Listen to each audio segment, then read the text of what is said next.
Hi, welcome to this week's edition of Staying the Course. And we're talking about staying the course spiritually.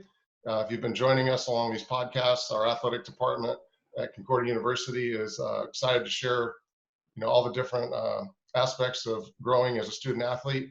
And it's a really important topic today. We're all excited to, share a little bit of our backgrounds and talk about what we did as athletes and what we like our athletes to do and what you can do individually to have a great off season. So my name is Ken Hammond. I'm the men's basketball coach at Concordia, and there's 5 great coaches here who are excited to share with you today. And let me introduce you to Rose from our women's softball program.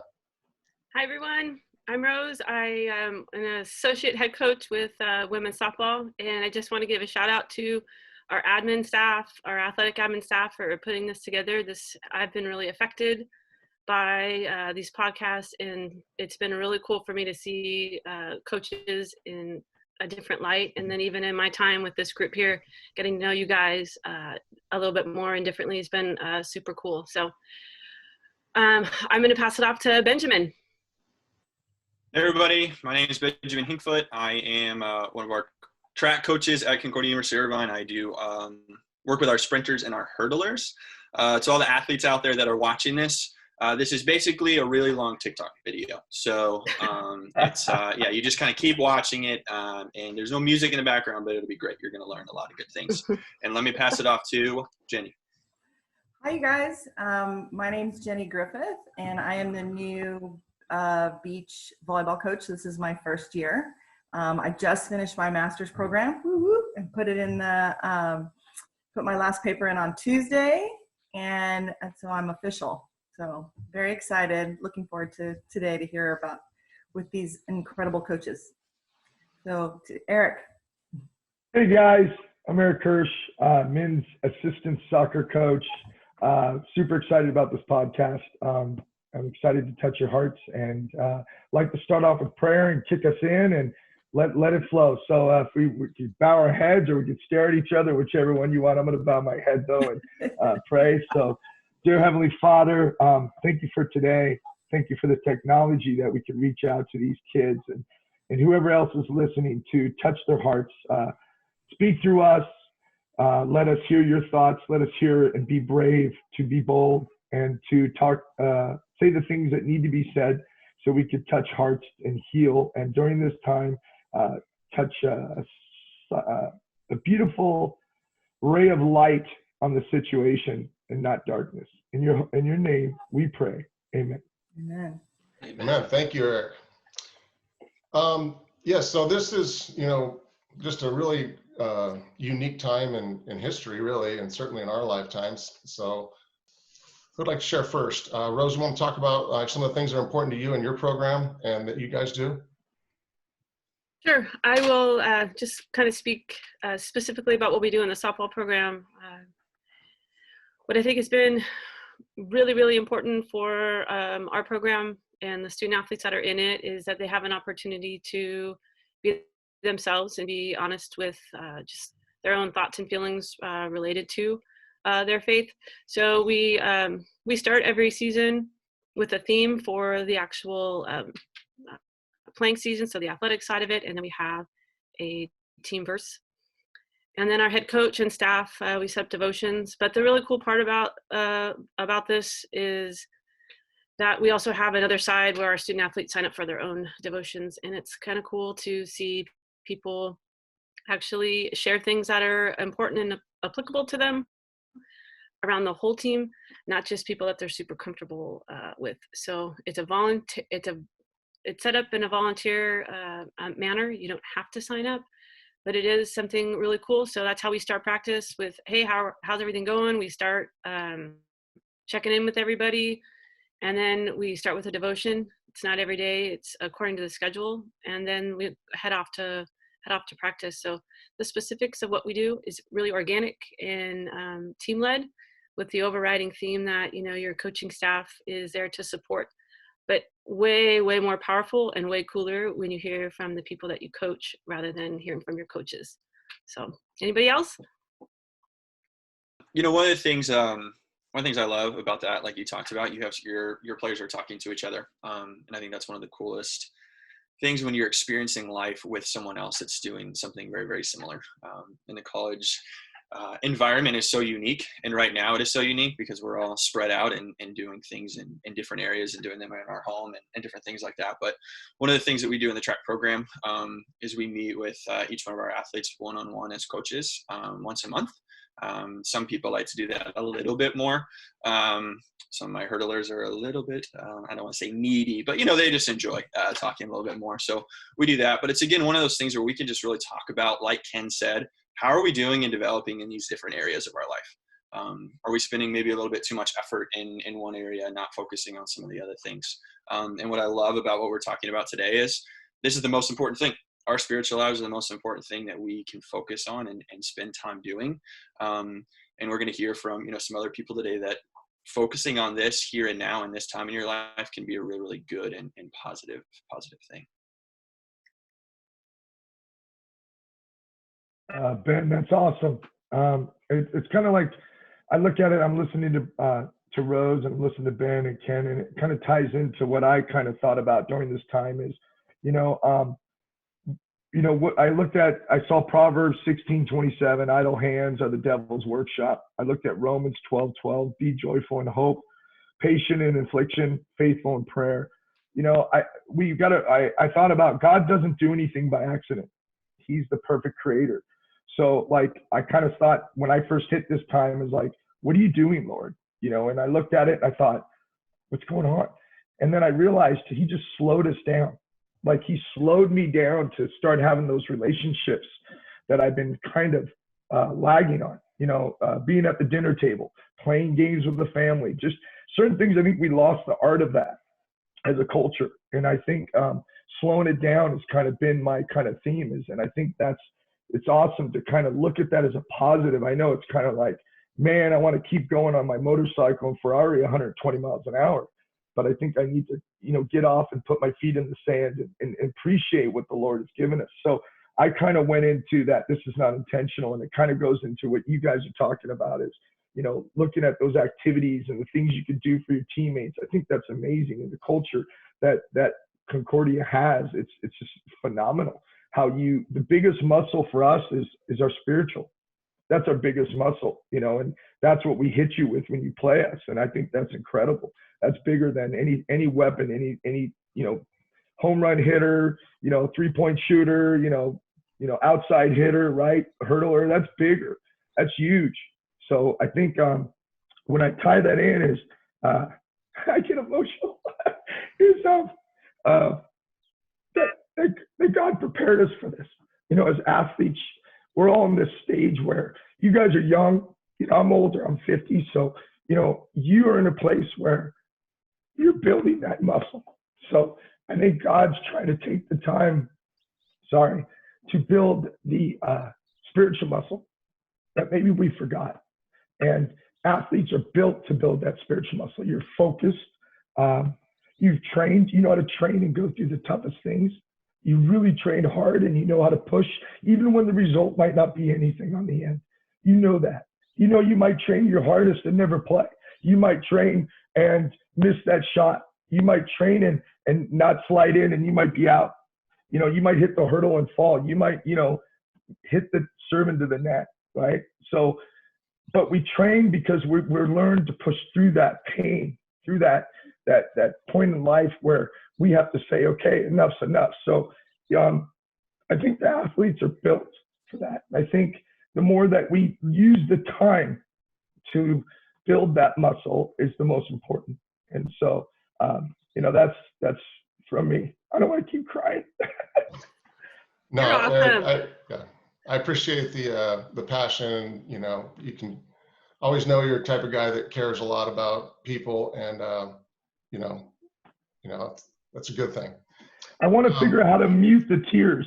I don't know how to mute the tears on Zoom. Don't mute them. Don't ever. I think it's, important to look at, especially during this time. I think this pandemic has forced all of us to stop and really examine what's going on. And, so many things that we've taken for granted are taken away. Being quarantined at first wasn't so bad, but it's getting harder and harder. And sure, as athletes, you guys know, I was I have some energy now, but I was 10 times more energetic when I was, 20 years old. So I can't imagine. I don't know how you guys are doing it, really. I'd be going nuts if I was, that age again right now in this situation, not being able to shoot and work out and do all that stuff. So, but it's going to really make us appreciate these things when they come back. Uh, we had a player, one of my favorite players, that was taken from us suddenly, Keith Lawrence, in a terrible tragedy. And we have quotes on our locker room that guys leave as they finish their careers. And his quote says, don't take this game for granted. Enjoy every practice and every game. Play each play as hard as you can, because you never know which one's going to be your last. And I think there's some important lessons we can take from this to when we come back in the fall. I'm going to enjoy practice even more. I'm going to enjoy sports when they come on, hopefully this summer or some kind or something. I don't know. Thank goodness for the, Last Dance episodes I get to watch. Like, there's just not much going on, but it does make you slow down and reflect. John Wooden, in his, 7-point creed, his father gave one of them that says, build a shelter for a rainy day. And I think, I tell my athletes, it's as much as you're struggling now with some of the things you're going through, life gets harder. This is actually one of the easiest times in your life. All my players that have graduated, they would kill for another year back at Concordia. So enjoy these times, but also it's not too early. And, don't think you can put these topics off to be a deep thinker and start thinking about, what your place is in this world besides just being an athlete. You're more than that. We're all more than that. I'm not just a coach, and I think if you don't, discover that spiritual side and have a relationship with God, you're not going to be a whole person. And that's why people are so restless and searching for things that they don't have that. And that's why if you have God, you can have that peace, and even in the most difficult circumstances. There's going to be more coming up here with this, and we're not through. We're only starting to get through the first phase of this. So there's a lot of unknowns.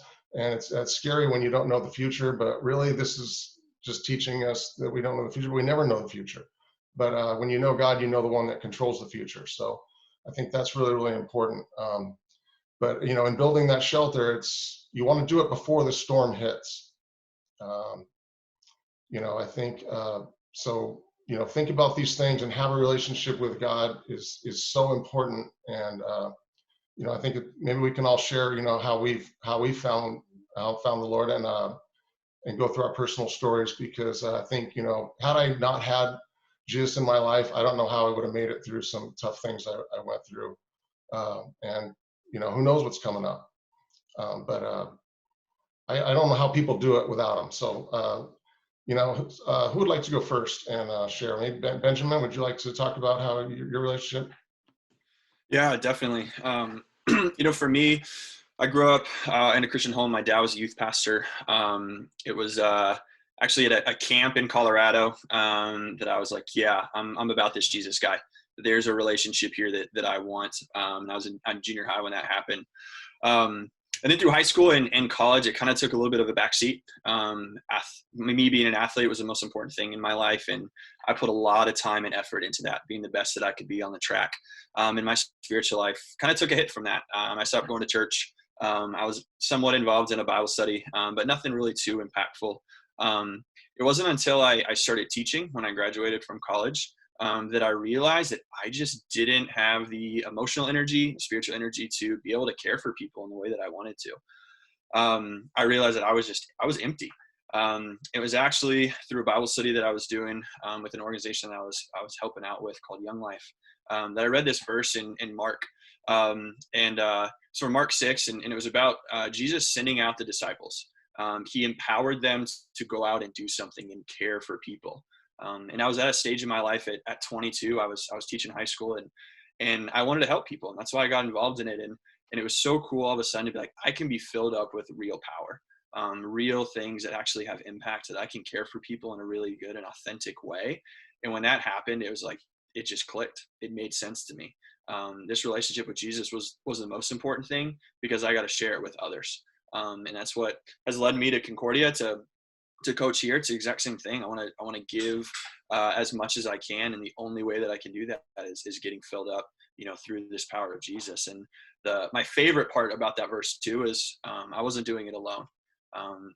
Jesus sent out people in pairs. I was doing it with others. And my recommendation now for all of us is just find that person that wants the same things that you do, that has the same passions that you do, and that wants to, whether it's care for people or whatever it is, but just don't do this alone. Don't feel like you have to do this by yourself in any way, because there's so many people out there that want the same things that you do, that can, again, just serve you in this time to, like Eric said, build that spiritual muscle. This is what we get to do at this time, and don't do it by yourself.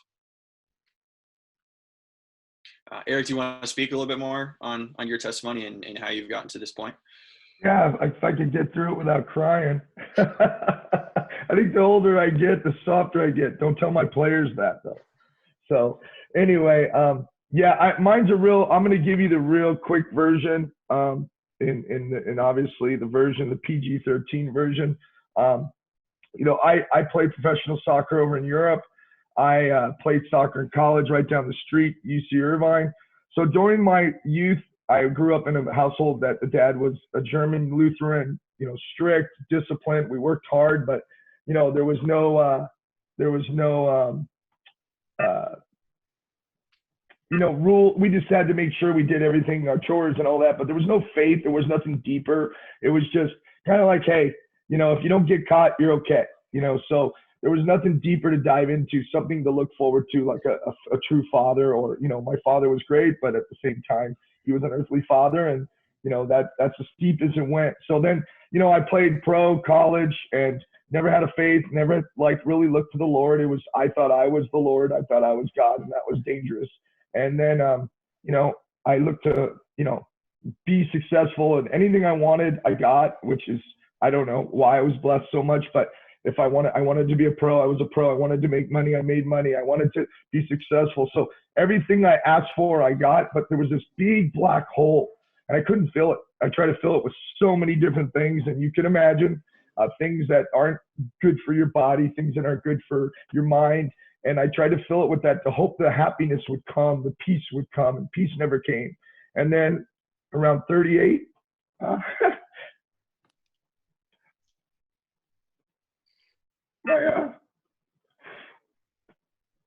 my daughter Daphne started Bible school, started asking me about God. I didn't have a clue. So she drew me to the Lord. Short story, I gave myself to God, and and he just started molding me, broke me down, and made sure I started looking at who I wanted to be. And so then, my Bible, oh man. My Bible verse is John 3:30. He must increase, I must decrease. And that's kind of how my testimony goes. Thanks. Jenny? That's really good, Kurt. Eric. So my testimony is, I've been a Christian for about 30 years, and so it's very long. So I'm going to kind of focus my testimony around God getting me through a huge trial. I was born and raised in Newport Beach, and I actually accepted Christ at a Billy Graham crusade when I was 13, but I didn't understand what that meant. I just knew that meant that I was a Christian, but that's about it. I went to UCLA, and I actually, like you, Ben, I actually rededicated my life in Colorado, at a camp in Colorado. And that was the first time I understood that you can have a relationship with Christ. But it was still kind of me being the one trying to reach God. There was no connection in terms of me understanding that God loves me and that he accepts me just the way that I am. And like you, Eric, I was very successful in volleyball. I played at a high level. I played on the national team, and I played on the Pro Beach Tour, and I was just very successful. And again, but there was a missing element for me. And so fast forward 25 years later, I'm a mom and I have 3 kids and I have a great husband, and we're living the great suburban life. But then my daughter started complaining that her hip was hurting, and we did all the things. We took her to the chiropractor, took her to the doctor, but she just kept playing on it. And it just kept getting worse and worse. And then in 2013, we got tested and we found out that she was diagnosed with a rare bone cancer. And that kind of just turned our lives upside down. We started seeking, we actually traveled all over the world. We went to Germany. We went to a couple different places in the United States just to get, just to find a cure for her. And this is the time, to be honest, when when you're in a trial, that's when you need Jesus. And I knew that I needed a relationship. I needed him. I couldn't give out anymore. I needed him to come and bring peace, because there was no peace during the battle and the fight. And so 3 years after a long fight, she passed away. She was a month before her 18th birthday. Her goal was to go to UCLA like her mom. So it was a pretty, it's just a tough thing, because you have dreams and you have, kind of like Ken was saying, you have an idea of what your life should be like, and then all of a sudden it could change in a moment's notice. So one thing that I learned through the trial was that I can trust God, that he's good, and that he's the only thing that can comfort you in any kind of trial. So we battled, even after she died, just to get to a place of hope. And I just wanted to just kind of talk to you guys a little bit about the fact that you can be in a hard place like we are right now with this COVID-19 thing, but God could be as close to you as a friend. That he wants to comfort you. He wants to be with you through it. He doesn't want you to be alone. And Ben talked about getting a community, getting friends around you. And it's so true. You need support and people that are kind of pointing you back to Jesus through this time. So yeah, I'm excited to see what God does in this season in your lives, and that I think he will grow closer to you if you allow him. Well, thank you, Jenny, for sharing that. That, extremely difficult. There's nothing more difficult than that anyone could ever go through. I almost lost a child at one point, and it was terrifying. And so yeah, I can't imagine how hard that must be. And and some of you out there are from different places. Some of you have gone through a lot.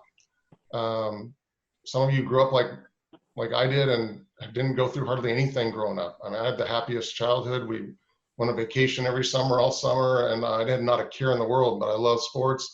But like Eric, I even in high school, I felt a void, and I knew there was something that sports couldn't, even at that early age at 16, I knew like sports is not, I was never going to be as good as Michael Jordan. And even if I was, eventually that gets forgotten. So what is the whole point? And, and someone introduced God to me and started talking about that. Was the first time I thought I was a good kid. And, I didn't really know if there was a God, but if there was, I was a good kid and I was going to go to heaven because I'm a nice person. And I didn't even know what sin was. I didn't know that I was a sinner. I didn't know that and then someone kind of explained that to me, and I thought, oh, okay, it made sense. Like, okay, well, if that's the situation, then we all do that. And, and I started going to a Bible study, and then these people were really into it. And at first I kind of thought it was weird, but then they weren't weird. But so, I see some of you guys at chapel that aren't used to a church and setting, and, it is weird at first. And, but I would advise you to do what they told me to do. Just open up the Bible, and I didn't know if God was real or not, and someone told me to, well, just pray to God and ask him if he is real to show himself to you. And I did that. I prayed that sincere little prayer. That was probably my first prayer. And not long after that, he did show himself to me, in his own way. And that's kind of the unique relationship we all have. God can reach us all in our own different way. He reached Eric through his child. He reached me through a person that I looked up to that was already in college, and I was, in junior high or early in high school, and I still remember reading the Bible for the first time. I can't emphasize enough how important it is to open that Bible you have. It's going to be impossible to find God just through nature. We're all at 3 levels. We are body, soul, and spirit. So you can use your brain and try and rationalize God in or out, and it's only going to get you so far. You can look at the natural world and see that there is a God, but you're not going to know God truly personally until you start, really until he reveals himself to you. And the main way he does that is through his word, and we have access to it like never before.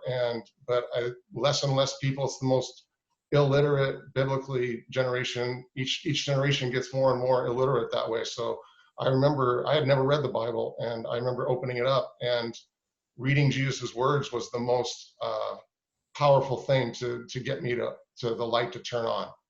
I remember the words he said just made so much sense, and that it only was a choice. This either had to be true or it's totally not. And when I read for the first time in John 11 that he raised someone from the dead, Lazarus, and I was kind of shocked, like thinking, just an immediate reaction was, okay, well, that is either a fact and it happened, or it didn't happen. And if it happened, then I need to look real hard at this. So that was kind of a turning point for me.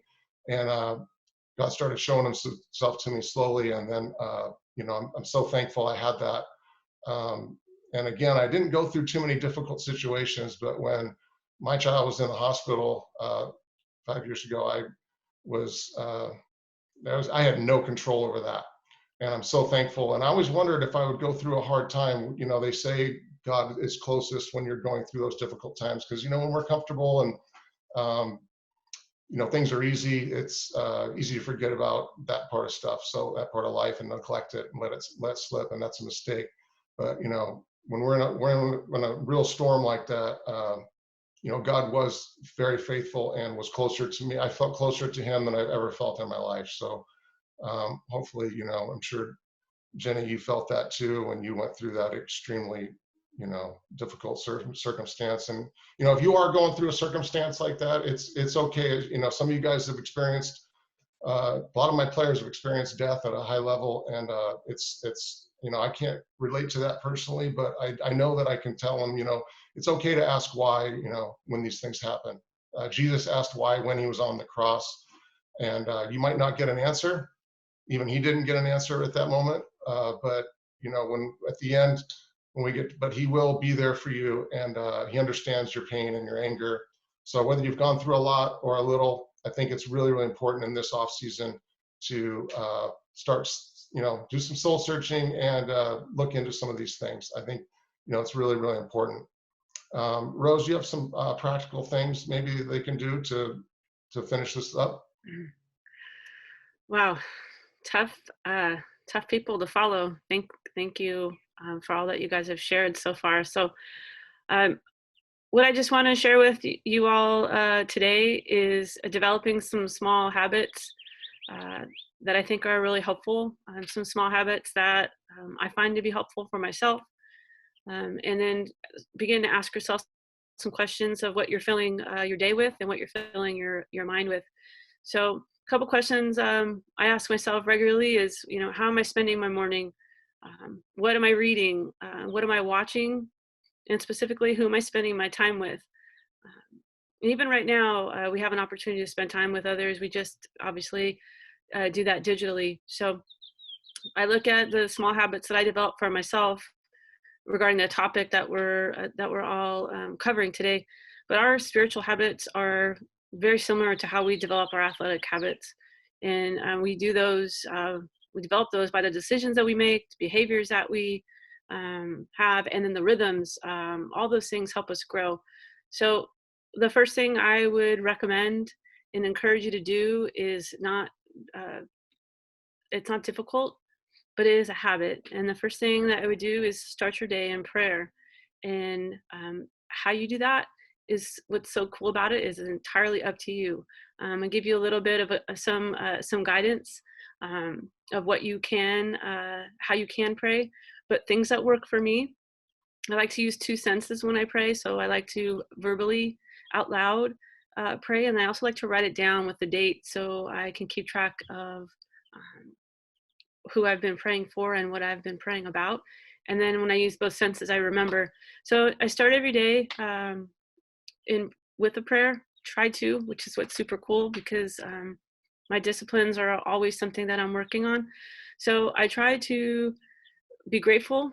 So for something and write those down. So some days I can start very small in things that I'm grateful for. I can have an overriding, I reach out to my family, you can go to my friends, you can go to where I work, loved ones, or even in the greater community. But actually writing down and praying and being grateful for something, so a really cool thing to do every day. So it's technically called Thanksgiving and verbalizing those things. The other thing I like to do is pray for others, which is probably the easiest thing for me to do. Looking again at my loved ones and my surroundings, what are their needs? And then writing those things down and praying for them. I like to do it in a couple of ways. One on the way to work on the freeway. Another one is when I'm getting ready. And the really cool thing that I love is that there isn't really any set way to do it. But it is really important that you do it, and developing a habit of getting into that rhythm of, hi, it's me again. So you can hit a couple of topics every day to be thankful. You can ask for forgiveness in various ways. You can confess, you can have Thanksgiving, and the term is supplication, which is praying for others. The last thing I want to leave you with is something I did that really was kind of blew my mind, literally.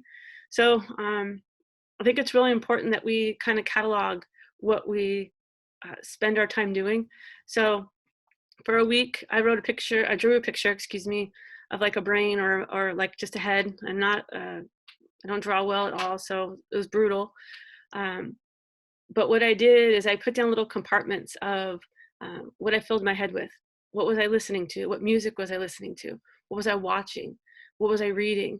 And I took those segments and I was very specific about what I put down so that I could remember. And then at the end of the week, I was like, wow.